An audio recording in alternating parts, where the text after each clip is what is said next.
Hello guys, मेरा नाम है अर्शागर। आज हम लोग बात करने वाले हैं एंजल टैक्स के बारे में। अगर आप एक स्टार्टअप ओनर बनना चाहते हैं तो ये जानकारी आपके लिए सबसे जरूरी और महत्वपूर्ण होने वाली है, क्योंकि एंजल टैक्स किस पर लगता है और कितना लगता है, ये सारी चीजें जो इसका क्राइटेरिया होता है, ये सारी बात हम लोग इस वीडियो के अंदर डिस्कस करने वाले हैं। तो बगैर आपका समय बर्बाद किए चलिए करते हैं इस वीडियो की स्टार्ट। Let's get started. सबसे पहले बात आती है कि एंजल टैक्स होता क्या है। जैसे आपने अगर थोड़ा सा स्टार्टअप कल्चर के बारे में जानते हो तो जो एक स्टार्टअप चालू किया जाता है, स्टार्टअप एक रजिस्टर्ड स्टार्टअप होना चाहिए जो कि गवर्नमेंट की नज़र में होना चाहिए। मतलब एक्ट के अंदर तहत स्टार्टअप को रजिस्टर होना चाहिए, तभी सरकार की नज़र में वो स्टार्टअप एक स्टार्टअप है। अगर स्टार्टअप नहीं है तो भाई कुछ और टैक्स लगने वाला है आपके ऊपर। अब जो ये कंपनीज जो भी स्टार्टअप वेरीफाई हो चुके हैं कि भाई ये स्टार्टअप हैं असली में, अब ये सचमुच में पता लग रहे हैं कि ये स्टार्टअप हैं। अब इन स्टार्टअप्स के ऊपर एक आपने सुना होगा कि आप स्टार्टअप को चलाने के लिए, बढ़ाने के लिए, स्केल करने के लिए एक फंडिंग की ज़रूरत होती है। भाई वहीं पे सारा खेल आता है, क्योंकि स्टार्टअप अभी आइडिया में है, अभी थोड़ा बहुत टेस्टिंग ही हुआ है। जो लोग अभी यहाँ इसके अंदर अब निवेश करते हैं उसका नाम होता है एंजल इन्वेस्टर। मतलब कि जो सबसे पहले इनके अंदर इन्वेस्ट करते हैं, मतलब इनको सीड फंडिंग एक तरीके से आप कह सकते हो, वो देता है एंजल इन्वेस्टर। मतलब पहला फंडिंग, मतलब पहला पैसा लगाने वाला जो इन्वेस्टर है वो है एंजल इन्वेस्टर। वो भाई रिस्क लेता है अपने पैसों के ऊपर। अब जब वो पैसा देता है तब उसके ऊपर लग जाता है टैक्स। अब समझना टैक्स कब लगेगा और किस तरीके से। अब जैसे हम लोग बात करते हैं कि मान लीजिए आप जो मार्केट में जो आपकी कंपनी है, जैसे आप कोई एक कंपनी ओन करते हैं, जैसे मैं मान लीजिए यूट्यूब का कंपनी ये ओन करता हूँ, इसकी वैल्यूएशन जो फेयर प्राइस है, मतलब जो मैं इसके हिस्सेदारी बेच रहा हूँ, हिस्सेदारी में एंजल इन्वेस्टर को बेच रहा हूँ, उससे पैसा लेके मैं इसको और बड़ा करना चाहता हूँ। ठीक है, तो मैंने उसको कोट किया कि भाई आप 10%, आप 10 लाख रुपए दे दो और 10% ले लो। ठीक है, तो इसके हिसाब से मेरी जो वैल्यूएशन हुई वो हुई 1 करोड़। किसके हिसाब से?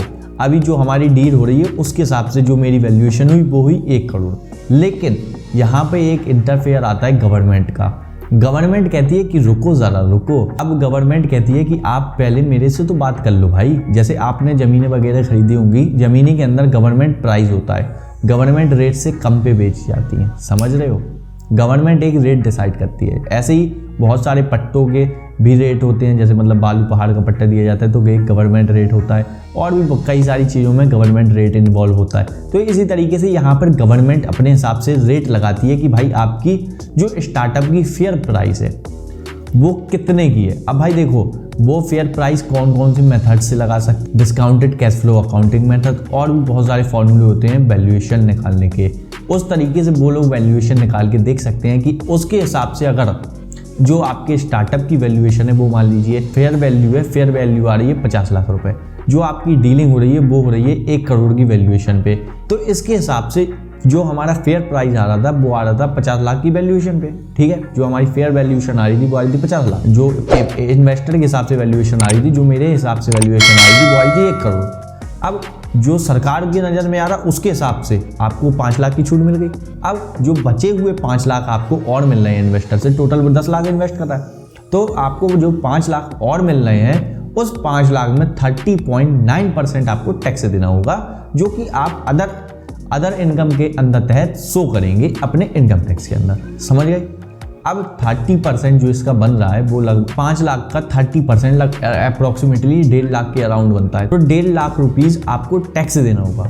इसलिए भाई आप ये चीज़ ध्यान रखना, जब भी आप कोई अपने स्टार्टअप बना रहे हो, जब भी आप कोई फंडिंग उठा रहे हो, तो उसको देखते हुए फंडिंग उठाना कि आपको 30% टैक्स लगने वाला है, जो भी आपकी फेयर प्राइस है। तो जब भी आप फंडिंग लें तब उसके 30% को ऐड करके चलना, क्योंकि वो आपको गवर्नमेंट को देना पड़ेगा, और ना तो उसमें कोई आपको रिबेट मिलने वाली। हाँ, एक चीज़ और मैं आपको बताना भूल गया कि अगर आपको छूट तब मिल सकती है अगर आप ये एंजल फंडिंग उठाते हैं, तब आपको छूट मिलेगी। पहला केस, जब जो भी एंजल इन्वेस्टिंग कर रहा है उसकी जो नेटवर्थ होती है वो 2 करोड़ से कम हो।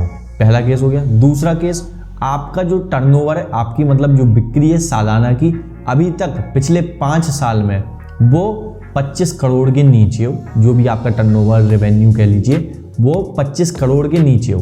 तब आप इस कैटेगरी पे नहीं आते, तब आपको एंजल टैक्स नहीं लगेगा अगर आप फंडिंग उठाते भी हैं तो। 7 साल से ज़्यादा ऊपर आपको नहीं होना चाहिए। अगर आप 7 साल से ऊपर होते हैं तब भी ये केस आपके ऊपर अप्लाई नहीं होता है, तब आपको ये एंजल टैक्स देना होगा। अगर आप एक 7 साल से ऊपर के स्टार्टअप है, 7 साल से अगर नीचे के तो आपको टैक्स एंजल टैक्स नहीं लगेगा।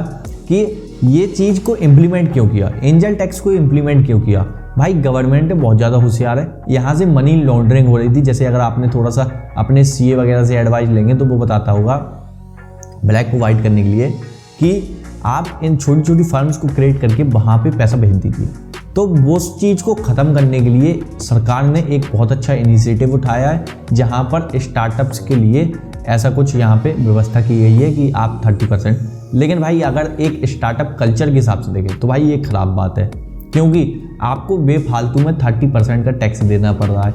इससे अच्छा थोड़ा आप कम टैक्स कीजिए, 20% जो कि कॉर्पोरेट टैक्स लगता है उतना टैक्स आप लीजिए, कोई दिक्कत नहीं है।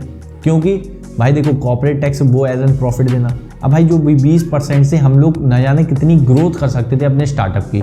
अब भाई मैंने कुछ प्रॉफिट कमाया नहीं, मेरे इन्वेस्टर का अलग लॉस हो जाएगा, आप लोग तो गवर्नमेंट तो पैसा लेके निकल गई, अब वो पैसा तो मिलना नहीं है वापस।